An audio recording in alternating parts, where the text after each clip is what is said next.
hiện tạiបញ្ជូនកងទ័ពជើងគោកមកអ៊ីរ៉ង់មែនអ៊ីរ៉ង់គំរាមអាមេរិកថាអាមេរិកនឹងស្គាល់សង្គ្រាមវៀតណាមទី2មានន័យថាអាមេរិកនឹងចាញ់សង្គ្រាមនៅអ៊ីរ៉ង់ដូចចាញ់សង្គ្រាមនៅវៀតណាមដូចនោះដែរស្របពេលភ្លើងសង្គ្រាមនៅមជ្ឈិមបូព៌ាកំពុងតែបន្តដុតកំឡោចតំបន់ទាំងមូលនិងបន្តជាវិបត្តិសកលហើយចុងក្រោយនេះលេចឮព័ត៌មានថាអាមេរិកគ្រោងបញ្ជូនកងទ័ពជើងគោកទៅវាយអ៊ីរ៉ង់ថែមទៀតនោះស្រាប់តែពេលនេះទីក្រុងតេហេរ៉ង់ប្រមានចំថាបើលោក Donald Trump ហ៊ានបញ្ជូនទ័ពមកមែនអាមេរិកនឹងជួបសង្គ្រាមវៀតណាមទី2មិនខានឡើយការប្រមាននេះគឺចេញពីមាត់អនុរដ្ឋមន្ត្រីក្រសួងការបរទេសអ៊ីរ៉ង់ Shahid Khatibzadeh ដែលបានប្រាប់សារព័ត៌មាន Sky News កាលពីថ្ងៃច័ន្ទទី16ខែមីនាឆ្នាំ2026ថាទៅមើលអ្វីដែលកើតឡើងនៅវៀតណាមទៅកងទ័ពអាមេរិកអាចប្រឈមមុខនឹងលទ្ធផលដូចគ្នានោះនៅក្នុងប្រទេសអ៊ីរ៉ង់ពួកគេដឹងយ៉ាងច្បាស់ថាអ្នកដែលអូសទាញពួកគេឲ្យចូលក្នុងសង្គ្រាមនេះក៏អាចទាញពួកគេឲ្យធ្លាក់ចូលជាប់ផុងនៅក្នុងភក់ល្បាប់នៃសង្គ្រាមបានដែរអ៊ីរ៉ង់បានត្រៀមខ្លួនរួចជាស្រេចដើម្បីប្រយុទ្ធលុះខ្សែ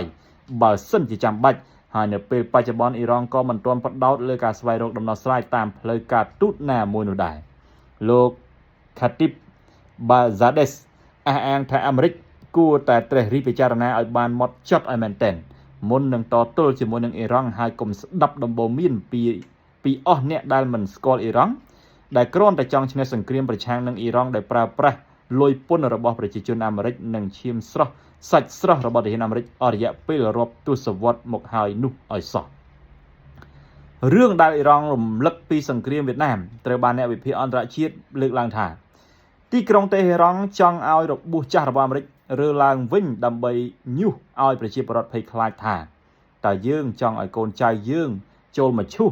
ហើយសេដ្ឋកិច្ចយើងដួលរលំដោយកាលពី50ឆ្នាំមុនទៀតឬទេ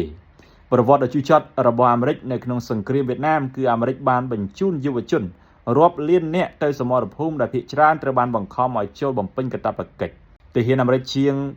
58,000 នាក់បានស្លាប់និងជាង 30,000 នាក់ 300,000 នាក់បានរងរបួសអ្វីដែលជូរចត់បំផុតនោះគឺទាហានដែលត្រឡប់មកវិញពួកគេមិនត្រូវបានទទួលស្វាគមន៍ថាជាវីរបុរសឡើយប៉ុន្តែបែរជាត្រូវបានគេស្ដីបន្ទោសនិងរើសអើងពីសំណាក់ប្រជាជនខ្លួនឯងដែលប្រឆាំងសង្គ្រាមទៅវិញសង្គ្រាមនេះផងដែរធ្វើឲ្យអាមេរិកចំណាយប្រាក់អស់ជាង $168,000 លានតម្លៃកាលពីសម័យនោះដែលបណ្ដាលឲ្យមានអតិផរណាធ្ងន់ធ្ងរនិងប៉ះពាល់សេដ្ឋកិច្ចជាតិអស់រយៈពេលយ៉ាងយូរឆ្នាំ